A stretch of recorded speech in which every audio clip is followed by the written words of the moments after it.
There is a path called Sammarga and there is a path called Vammarga. Vam is opposite. They use the darker forces. And the Sammarga, they see the illumination. But both the paths, they are not single only. They have both the things. In Sammarga, even if when we are entering into light, we are piercing the darker layers of ignorance. In fact, when in higher level of our Shiva Yoga, it is a beginning which we do. In the higher level, we reach to the level where there is no positive energy and there is no negative energy. That is we call it Nirgun Avastha. And it is very beautiful. The deep level is the art of dying. Now that is the stage, the death for somebody may be very darker or very painful. And once that experience, they enter into that, and then they start ascending. They break open those darker layers and enter into light, which is a state of bliss. Now here, extreme, what is said, the scriptures they say, extreme what level we reach starts giving us bliss. A basic level, it gives happiness and sorrow. It's an equality. That is a phenomena of third dimension. In third dimension, both are there. The happiness is there. And if happiness is there, there is a sorrow. Sorrow is there, the happiness. It comes in turn. And somebody has more happiness, somebody has more sorrow.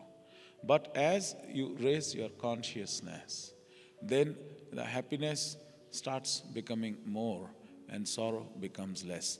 Like the dimension, the fourth dimension which is there. Now in fourth dimension, we are living in third dimension. Fourth dimension, the law of third dimension is not applicable.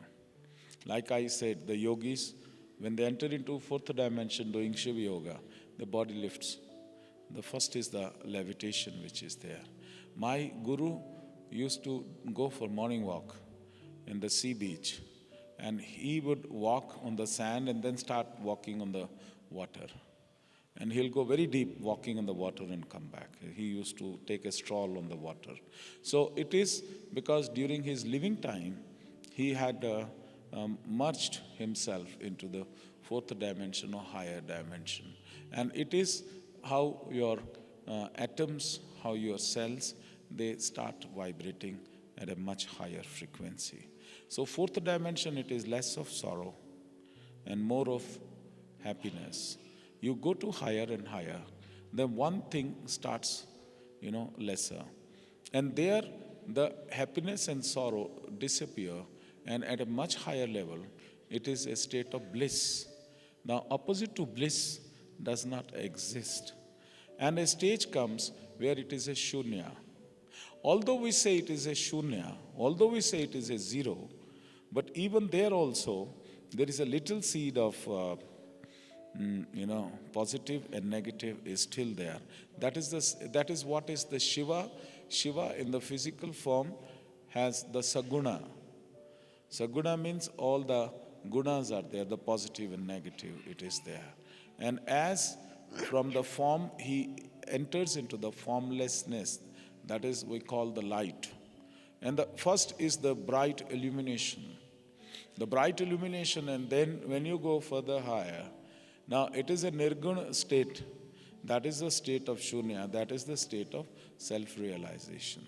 And you go higher and higher, that illumination becomes subtle and subtle.